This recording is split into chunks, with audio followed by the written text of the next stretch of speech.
Hey everyone, Loomis here, and we are back with another Mercenary review video. So, the slate of mercenaries this week is quite interesting for a number of reasons. Now, I don't think any of the mercenaries are particularly game-breaking. They're not like the Claret a month ago or anything. But there are a couple interesting options this week that I think are definitely usable by a number of players. So, we will jump into it now. So to start, we have a 6-star Mage Bozel. Important to note that he's Mage, not Demon, so he's quite usable.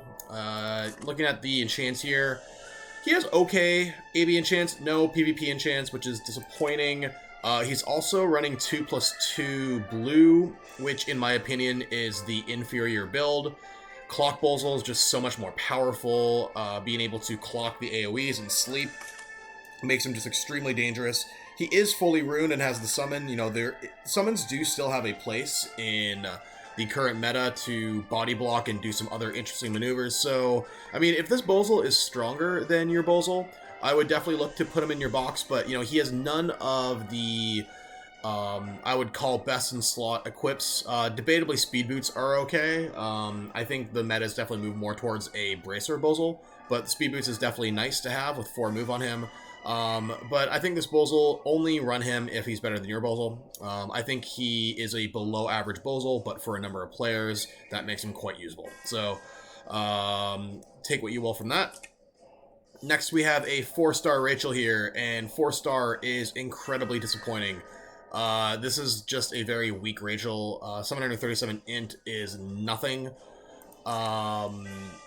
You know, okay AB enchants, no PvP enchants. Red Moon good, Baldur's is eh.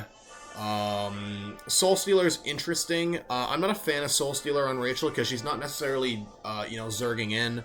Tenyos is generally much better. And then the True Cross here, I think is honestly a meme. The magic enchant is okay. You know, she's not going to get really into range very easily, and she has no int, so the magic plus true cross, like, she's not killing anything. She does have the 3C, so she has the ability to be a little bit annoying. Can only dispel 1 debuff due to being 4-star. Oddly high defense for a 4-star Rachel, just pointing that one out. You know, is she stronger than your Rachel? Feel free to use her, but, you know, this Rachel, you know, a 4-star Rachel is very weak. So, kind of just know what you're getting yourself into, with this Rachel. Alright, next we have a 6-star Leon here. And, you know, this Leon is decent. He has no 3C, which basically makes him borderline unusable. His attack is not particularly high. It's actually quite low for a 6-star Leon. It has Overlords, which is interesting. I like the rest of the equip. Basically, if this Leon... actually, let's look at here. I mean, okay, AB enchants. At least he's attack for PvP, but, you know, if you're running a Leon and he's stronger than your Leon, again, you know, replace him. But this Leon is quite underwhelming for a number of reasons. Although it would be an interesting pick in, like, silver tier boxes. Also, how he has 6 cost, but he doesn't have the 3C. This makes no sense. There's a lot of issues with this Leon, but, you know, I think if you... Wait. How is he a Strike Master and doesn't have max attack? It looks like he's missing some bonds or something then. This Leon, I mean, in silver he's going to do well, but otherwise, not particularly great. Alright, now we have our first interesting mercenary this week. We have a 6-star Sigma. And this is a very, very interesting unit. So for those of you who don't know, Sigma's talent at 6-star, he gets to act again when he's on a defense terrain, and it has a 2-turn cooldown when he is 6-star. This means that you can either have him stand on a forest tile or use his Ranger's Heart to basically proc that and massively reduce his cooldowns. So Strong Wind Snipe is his best skill, has a cooldown of 4. You can start cycling his talent through the use of terrain to reduce this quite quickly, which is very interesting. He also has a legend buff, which makes Sigma, you know, very usable for a number of players. And just kind of has a very interesting kit overall. Now, stat-wise, you know, has pretty solid AB enchants, but no PvP enchants, sadly. I mean, his base stats here are good, not great. His equipment's fine, Full Moon works. This Sigma is going to be very interesting for a number of players, especially in lower ranks where people are not going to be used to fighting Sigma, because the thing with strong wind snipe, and you're going to need to have trained up cyborg vessels to really do this correctly. So, as you can see, I don't, because I don't use Sigma. But strong wind snipe has a 4-block range, and he extends his range by 2 through his talent. So you can line it up so strong wind snipe actually hits from 6 squares away. And now the important distinction to note, if you're not familiar with Sigma, is that if you use a regular soldier, such as, Dark Elf snipers or Firebrands, they only attack up to 4 squares away. They will not attack from 5 or 6 squares. And the reason why he wants cyborgs is cyborgs will attack with the hero, and they will attack from 6 squares away. So you can take advantage of positioning mistakes by your opponent very easily with Sigma. So let's say they leave their healer or DPS outside of the guard range of their tank. As long as they're within 6 squares of Sigma, he can snipe them, which is very cool. So this is going to be a very interesting play in lower tiers. I don't think higher ranked players necessarily will put the Sigma in their box, but this is going to be, honestly, I think, as dangerous as, the powerful Claret we had, just because, if you have a player who's smart and knows how to use them in the lower tiers, they can definitely strategically use the Sigma to get some crazy advantages. So this is going to be very interesting to see how this plays out this weekend. I didn't mention, but I would rank him as actually quite usable for a number of players. Our second very interesting mercenary this week is a 6-star Serena here by my boy Sigfer. Now, Serena is a very interesting unit for a number of reasons. She's kind of hard to use, but she has a couple very interesting features. Her first is that she gets 2 revives. Not 1, but 2. So let's say you have a Claret that, somehow was able to actually break through Serena and kill her twice. She's not dead. She still has 1 life. And the thing with Serena is that she has so much damage reduction.